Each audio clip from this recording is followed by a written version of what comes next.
I ran the factory floor for 20 years without a single major accident. You know what my reward was?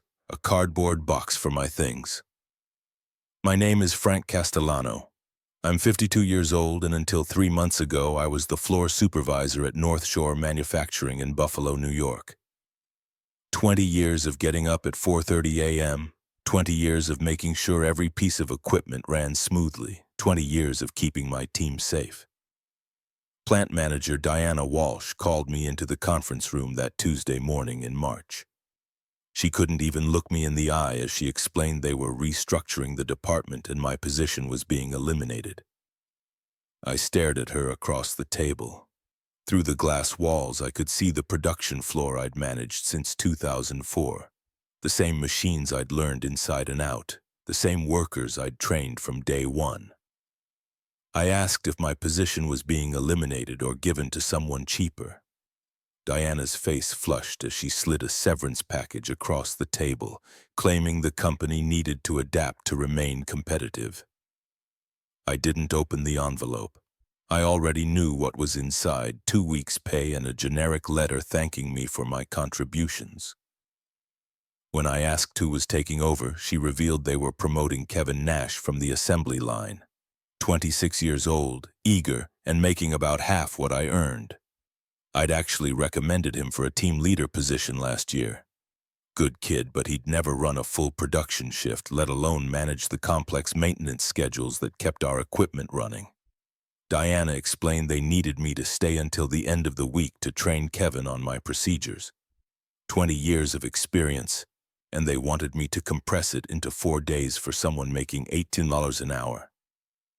I stood up and picked up the severance envelope, telling her I'd need to think about it. She looked relieved, probably thinking I was going to accept gracefully, but I wasn't thinking about accepting. I was thinking about Kevin Nash trying to handle our quarterly maintenance cycle, which was due to start in 6 weeks. I was thinking about him managing our peak production season without understanding why certain machines needed specific cooling cycles. The next morning, I found Kevin waiting by my office before the 6 a.m. shift started. He admitted he hadn't asked for the promotion and wasn't sure if he was ready for this level of responsibility. That was honest. I respected that. I told him he wasn't ready, but he was what they could afford. Over the next 4 days, I tried to teach Kevin 20 years' worth of knowledge. I showed him the maintenance logs, explained the quirks of each machine, walked him through the safety protocols that had kept us accident-free. I warned him that Machine 7 sounds rough on cold mornings and not to push it hard for the first hour. I explained that the hydraulic press needs its filters changed every 6 weeks, not 8 like the manual says. Kevin was taking notes frantically, but I could see the overwhelm in his eyes. When he asked how he was supposed to remember all of this, I told him he'd learn it the hard way, like I did, but hopefully without anyone getting hurt. Friday was my last day. The guys on the floor took up a collection and got me a gift card to Home Depot. Jerry Kowalski, who'd been with the company for 15 years, pulled me aside during lunch and said this was wrong, that I'd built this place. I told him I'd just kept it running, but he insisted it was the same thing. Kevin was a good kid, but he wasn't me. I packed my personal items into that cardboard box. Photos of my kids, a coffee mug my daughter made in middle school, 20 years of commendation letters. Diana wasn't even there to see me off. I drove home that afternoon and told my wife, Elena, what had happened. She was furious, pointing out that I'd missed family dinners, worked weekends, came in during snowstorms for 20 years, and this was my reward. I said it was just business, though the words felt hollow. She was right. For 20 years, North Shore Manufacturing had been my life. I'd started there when our son Tony was in elementary school. Now he was married with kids of his own. The first week of unemployment was strange. I slept past 5 a.m. for the first time in decades. I helped Elena with projects around the house that I'd been putting off for years. Then Kevin called. He apologized for bothering me, but Machine 7 was making that noise I'd mentioned. He'd tried letting it warm up, but it was still rough. I almost ignored the call. I didn't work there anymore, but Kevin sounded panicked, and I thought about the 20 guys on that shift who depended on the equipment running safely. I walked him through checking the oil level and adding half a quart at a time. He called back an hour later with more questions about the production schedule, supplier deliveries, and overtime allocation. I finally told him he needed to figure this out himself. I didn't work there anymore. Over the next month, Kevin called me at least twice a week. Equipment issues, scheduling problems, questions about procedures I'd developed over 2 decades. I helped him when I could, partly out of concern for the safety of the guys still working there. But I also started hearing things through Jerry and the other workers. Production numbers were down. Quality control was flagging more defective parts.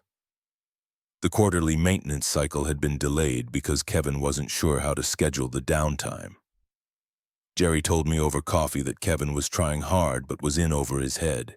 He'd had 3 machines down at the same time because he didn't realize they all needed the same replacement part. Diana was getting pressure from corporate about efficiency being down 15%. If you're enjoying stories about companies that value profit over experience, make sure to subscribe, because what happened next proves that some lessons can't be taught in a training manual. 2 months after I'd left, the real problem started. Kevin called me on a Tuesday evening, panic clear in his voice. "Frank, I need help. The hydraulic press isn't working right. It's making grinding noises and the pressure readings are all wrong." I asked when he'd last changed the filters. After a long pause, he admitted he wasn't sure. He'd meant to, but they'd been so busy. My heart sank. Those filters should have been changed a month ago. I told him to shut that machine down immediately, explaining that if those filters were clogged, he'd blow the entire hydraulic system. "I can't shut it down. We're behind on the Morrison order. Diana said we have to keep production running." I warned him that if that system failed, he'd be down for weeks, not hours. But Kevin was caught between my advice and management pressure to keep producing. He kept the machine running. It failed the next day. Jerry called me that evening with the news. The hydraulic press was completely shot with fluid everywhere and the main pump destroyed. The repair would cost $60,000, more than twice my annual salary. Nobody was hurt, thank God, but there was more. The hydraulic failure had caused a cascade of problems. The Morrison order was delayed, costing them a major client. 2 other machines went down because Kevin had been pulling parts from their maintenance inventory to try quick fixes. The breaking point came when a worker named Mike Santos got his hand caught in machine 12 because a safety guard hadn't been properly maintained. Nothing serious, just stitches and a few days off, but it was our first workplace injury in over 3 years. Diana was called into a meeting with corporate. Quality control numbers were reviewed, insurance reports were filed, and someone started asking questions about why the plant's safety record had deteriorated so dramatically in just 2 months. That's when my phone rang. "Frank, this is Diana Walsh. We need to talk." I almost didn't take the meeting. Elena thought I was crazy for even considering it, but curiosity got the better of me. We met at a diner downtown. Diana looked like she hadn't slept in weeks. She got straight to the point. They wanted me to come back. The plant was struggling without my expertise. They were prepared to offer me a substantial raise and a better title, operations manager instead of floor supervisor. I asked what about Kevin. She said he'd be reassigned to a position more suitable to his experience level, essentially demoted.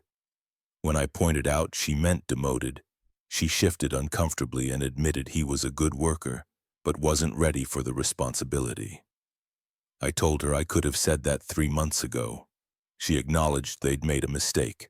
The offer was substantial, 15% raise plus a retention bonus, with full authority over floor operations and maintenance scheduling. It was more money than I'd ever made. I told her I needed to think about it.